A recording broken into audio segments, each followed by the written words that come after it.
Ladies and gentlemen, members of the jury, members of the Roll the Tape film crew. Time and time again, I keep trying to educate everyone in the boxing community. Okay? I'm probably the most qualified one on YouTube to do it as a content creator in the sport of boxing. Okay? But I get insulted all the time. I get criticized all the time from my haters, my detractors, other content creators who throw shots at me, and people that just don't even understand the business. And I try to educate and empower. And every time I turn around, when things happen and I use those things that happen as a teachable moment, I always come out on top with the knowledge. I'm not here to be right. That's not important. What's important is you understand as a boxing fan. What's important is you understand as a content creator in the boxing community. What's important is you understand as a professional boxer how this business works. There's nobody else that consistently on YouTube teach you the business but me. And I'm going to teach it again right now. Because I published a live video the other day. And I told y'all then, and I'm telling y'all now, that I knew something wasn't right with this situation. And I broke it down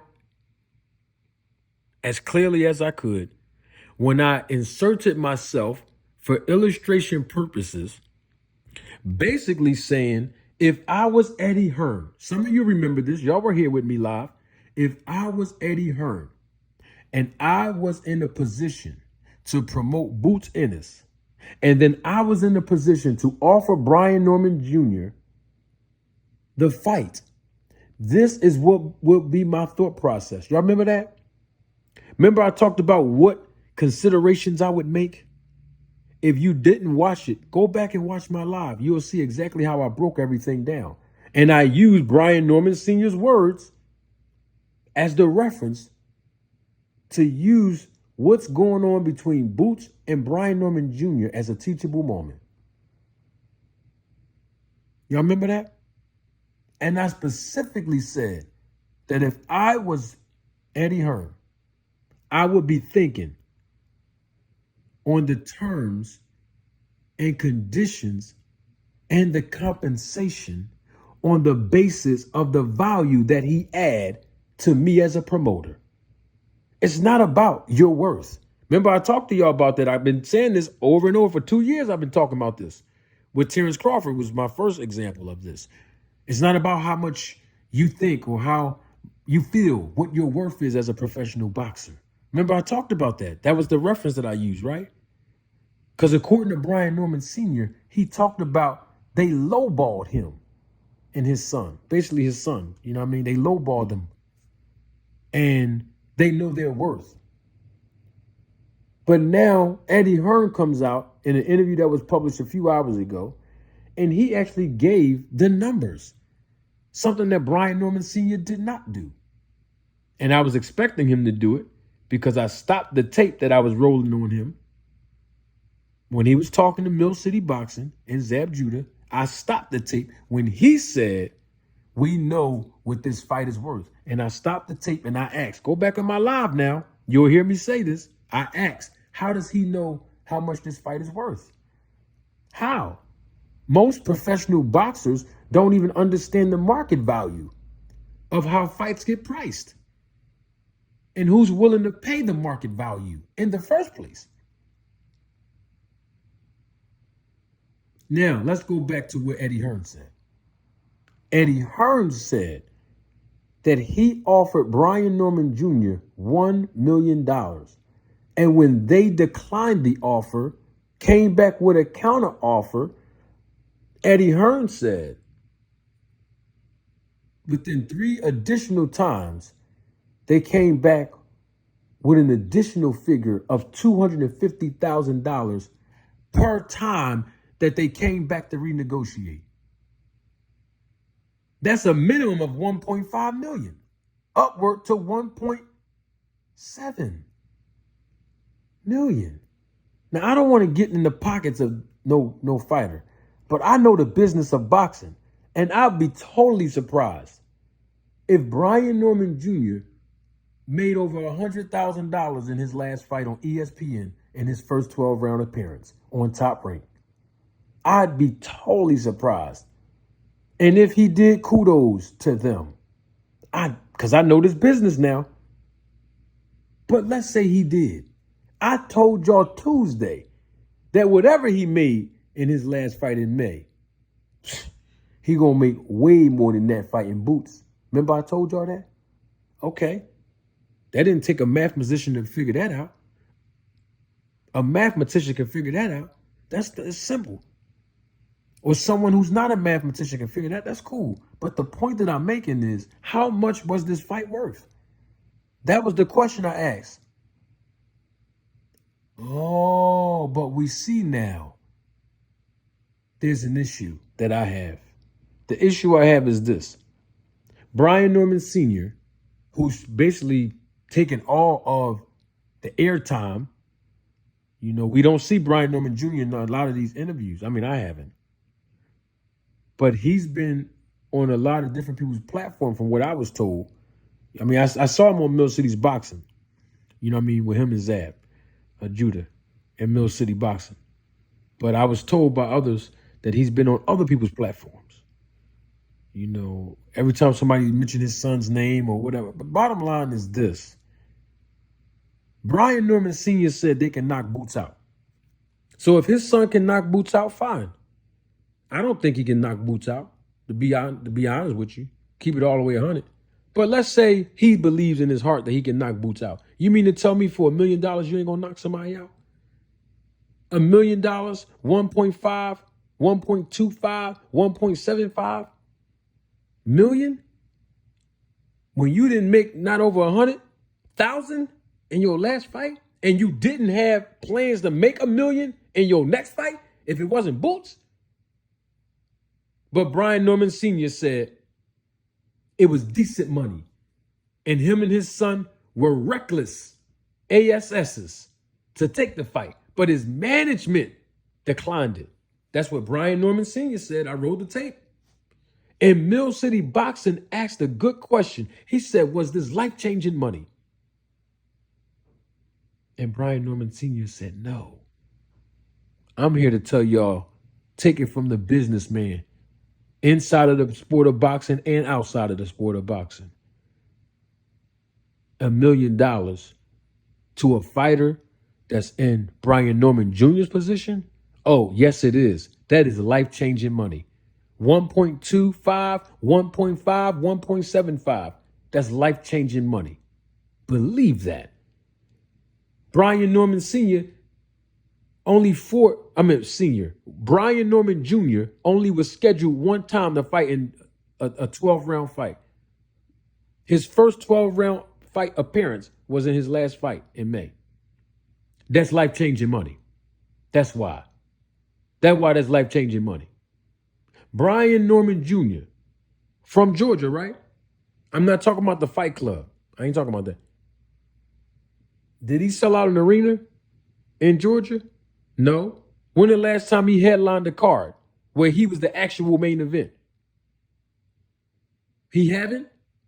Okay, then. That's why $1 million is life-changing money. When the last time Brian Norman Jr. received a knockout? I'm not talking about in his last fight. I'm talking about before his last fight. When? I'll tell you when. 2021. In a 6-round fight. That's why $1 million is life-changing money. Should I continue? I'll just stop it. No, I'm going to continue. I'm going to continue. Okay, hold on. 2 other people have to get paid before Brian Norman Jr. Top Rank going to get their 25 to 30% if he does fight Boots. Because I taught y'all that on Tuesday. You ain't find that information nowhere else. I taught y'all why, right? Okay. And then his manager going to get a maximum of 33 and a third. That's 63% right there. Maximum of 63% of the purse right there. And he's holding an interim title, right? Okay, then that's 2 to 3% max 3% right there. Max 3%. That has to be paid to the sanctioning body. That's 66% of the man's purse right there. That's why $1 million is life-changing money. Now it has to be split. But my point is you ain't going to find that opportunity nowhere else.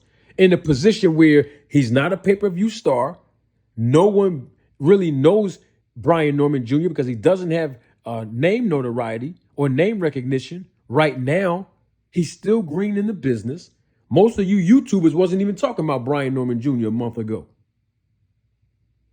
We were still focusing on Ryan Garcia and Devin Haney in May when Brian Norman Jr. fought in his last fight. All right, then. That's why $1 million, 1.5, 1.75 is life-changing money.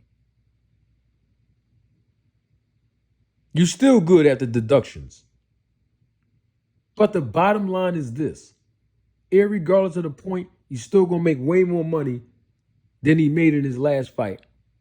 And guess what? There's nobody else that Brian Norman Jr. can fight right now to make that kind of money. That's why it's life-changing money. Now, I'm not here to give them any guidance or education because they have representation. But guess what? I just want to say this before I get out of here. And this is to every fighter that's active in the business that's listening to me. And I'm a manager, so you bet listen to me now. The manager work for you. You don't work for your manager. You don't work for your promoter. I know what the language of the contract says, standard all across this business. The manager works for you. So if Brian Norman Jr. believe in his heart that he can knock Boots out, or even if he don't believe he can knock him out, but if he believe that he can win against Boots, you go against management and you tell management, remind management, y'all work for me. I want the Boots fight. And I'm willing to take the million, 1.5 or 1.75 that I'm being offered and counter offered. I want the fight. Y'all work for me. Go make it happen. That's how a young fighter that believes he can knock somebody out. Because guess what?